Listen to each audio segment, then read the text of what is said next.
Leaders are not born. Leaders are made. A few more things.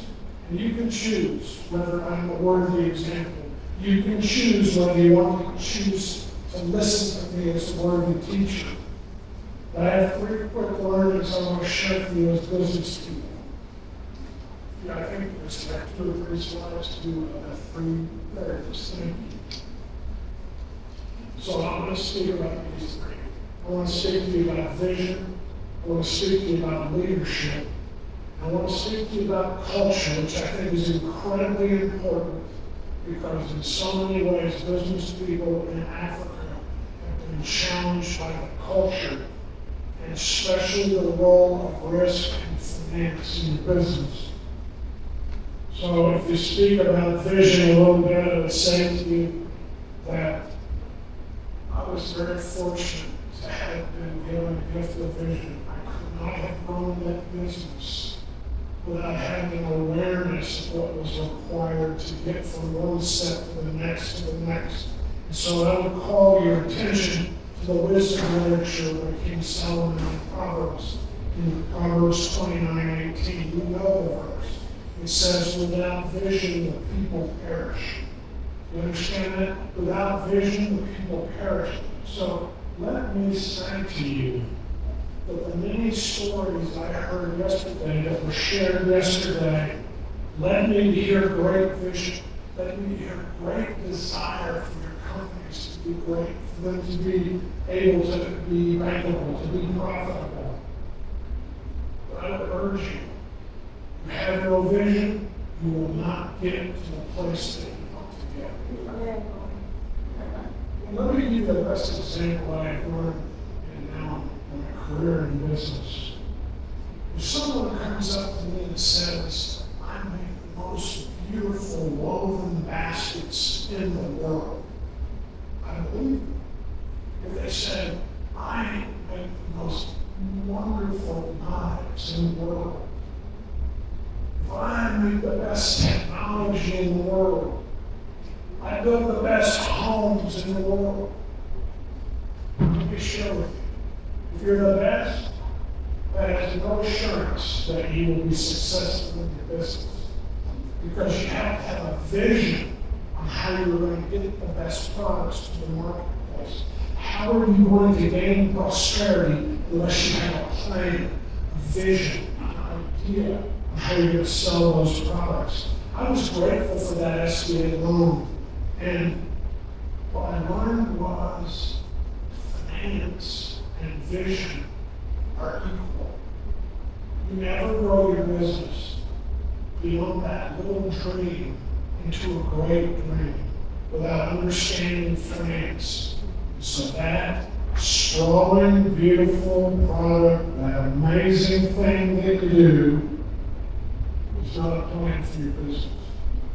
I hope that my business is going to be successful. Hope is not a vision. So that's really the first learning for me. You must have a vision to drive the business.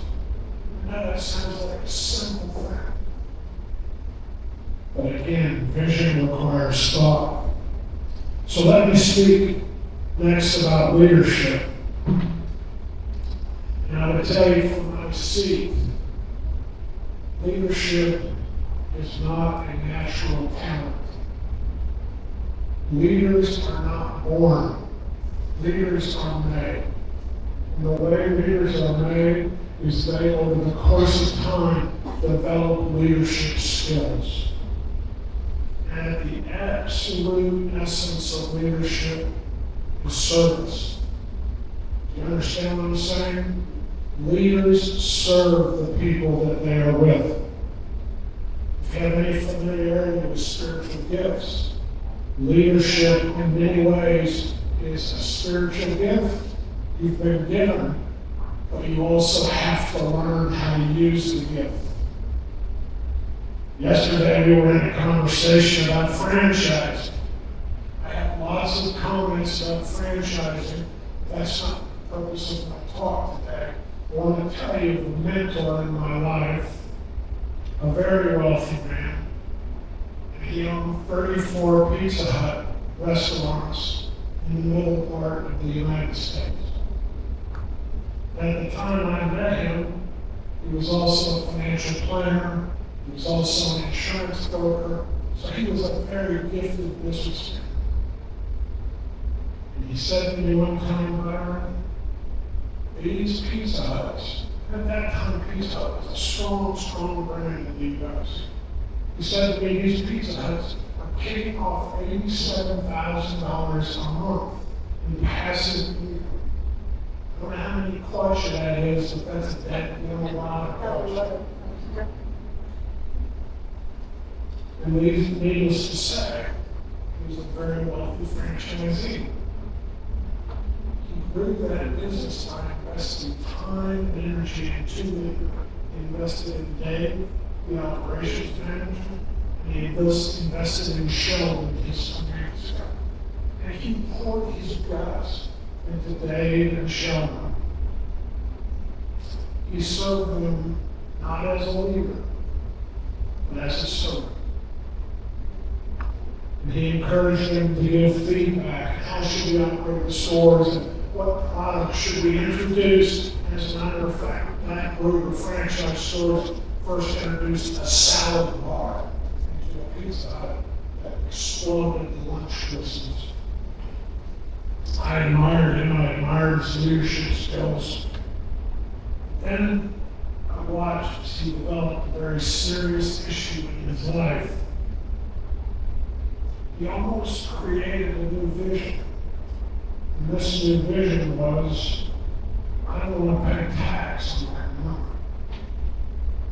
And when I saw him change, was when I began to understand he was extraordinary. We didn't say he was a Christian man. But when his mind got fogged by a vision of not paying tax on the money that he had earned, that he had been given, he started to make decisions exclusively around what can I do to invest in businesses so I gain tax benefit. Regrettably, he died of liver cancer at 61. And you heard me call him a mentor. And the reason I would say this to you as a true mentor is because after his death, he had 3 investment vehicles with all these companies that he invested in to avoid state and federal tax. And he called a meeting at his home. He invited his 3 sons. He invited me. He said these businesses are too complicated for my estate. I'm going to die. And he said, I want you boys to have these businesses. Byron, I want you to be the chairman. Now, how do you think those sons did this stuff? I was given the privilege of liquidating and monetizing the business investments after his death. And it took me 4 years. And by the way, I was still running the distribution business. I was still approaching the spiritual business matters in our lives at that time. But these investments were too complicated. There was a hotel. I just met Moses, who was talking about being a career hotel guy. There was a software business, dental software. I didn't know dentists needed software. There was an investment in Las Vegas casino hotel. The one that was the most crazy to me was he borrowed $7 million and gave him an immediate tax deduction to start a swine operation in Iowa. He wanted me to teach his sons how to monetize these businesses. I'm going to tell you a damn thing about how to run a pig farm. But effectively, at 36 years old, this man gave to me a business laboratory. And he allowed me to have learning that I never would have gotten had he not been in my life. And that's the great takeaway for me. Yeah, if you want to be the leader, if you want to be motivated by money, have at it. But the people that you work with, the people that are doing the work, the people that are showing up every day and giving their heart and soul to your vision, that is leadership. I'll tell you one more example. A couple of years ago, there was a book written by an author named Samson-The. Samson-The titled the book, Leaders Eat Last. The phrase comes from the Great War in World War I. The leadership, the generals, the people in the army. If the soldier doesn't eat, he's not going to be a very dang good soldier, is he? So we got to feed the guys that are doing the war, that are fighting the battle. And that was the idea of leaders eat last.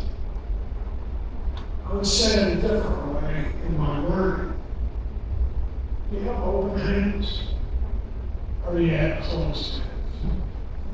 Open hands are generous hands.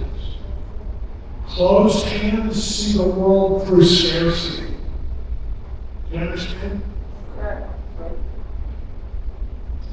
And I'm going to tell you, the diaspora all around the world, you need to open your hands, my friends.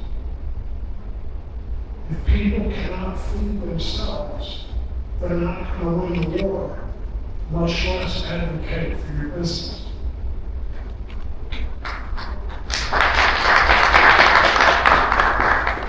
I would ask you, don't be greedy, be compelled to be generous.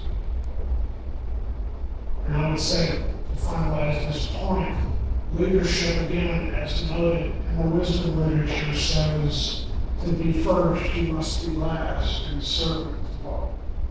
You think they just wrote that stuff in there? That is a lesson for us as leaders in our lives. Finally, let me speak briefly to this idea of culture, risk, and finance. In business, if you want to be significant and have a significant impact, you have to prepare to write a business plan. And I'm going to tell you, the only way I got that $88,000 loan was I wrote an extensive business plan. And in that plan, I said, here's my strategy to sell my products. Here's what my forecast revenue is going to be. Here's how we're going to make money. Here's how many people. Here's how much I'm going to pay myself. And I'm going to tell you, after you write it the first time, write it again. It is a living document that should be with you all the time. You should be updating it annually. Business plans lead to risk. And I was moved yesterday to ask a question. I'm going to ask it today since I have the floor. Your badge says that you are an official, investor, or a delegate. If you're an investor in business, you'll be kind enough to just raise your hand. Okay, now keep them up. I want you to invest $500 in a business with me. Will you invest $500 with me? Yes, sir. Okay, let's see here. We have 4 hands raised, 6 hands raised. 6 times 5,000 is $3,000. With $3,000 in a typical bankable U.S. finance transaction, $3,000 will let you borrow $12,000. Do you understand what I'm saying to you? So you have to write a business plan that makes your business bankable. 20, 25, maybe 30% equity is required. But if you have a story to tell, people will get on board with you. People will believe you. As the leader of HIM, along with our board of directors, we decided the way we could make the very best impact globally is by helping to fund businesses. And I have seen business plans scratched out on the back of a piece of paper. I just don't feel comfortable providing funding to that business. But if you give me some details, if you tell me who the customer is going to be, if you tell me where you want me to support you with a lending relationship, those are very, very important things. Recently, for that same money that we just talked about, we started one chicken poultry business in Zambia. Not bad, huh?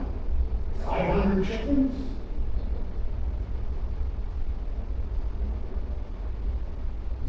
We also recently awarded 100 sewing machines to a partner we have in Hyderabad, India. And in Hyderabad, this man is an exceptional teaching tailoring skills.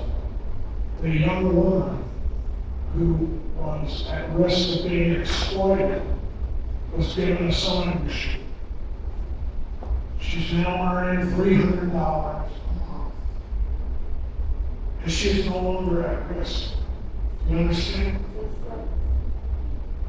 That was grant money. There's a few situations where we have funded grants. There's a few situations where we have loan money. But at the business culture you have to have when you leave this 2-day conference, you have to have a business that is bankable. Because you know what the banks are in the business of? The banks are in the business of selling their money. You have to understand, they don't have favor for you. They have favor for your business plan. And they know that they will get a return that they give when they invest in your business. Do you understand? And there's 3 primary asset classes that these banks are interested in. They don't really love inventory, but they'll loan money. They don't really love furniture, fixtures, and equipment, fixed assets, but they'll loan money. What they love is current assets like accounts receivable. If people owe you money, that is bankable. You understand me? So I would just say, you have to take a risk. At the end of my tenure at American Direct, after 32 years, the only way we grew that business to over $100 million in top line is we borrowed lots of money.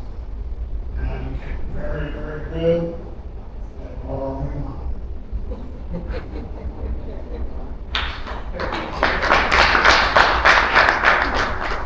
So that's my summary, that's my talk. Be a leader, serve. Get a vision, make sure you work that vision. And finally, develop your own risk tolerance. Determine what it will be.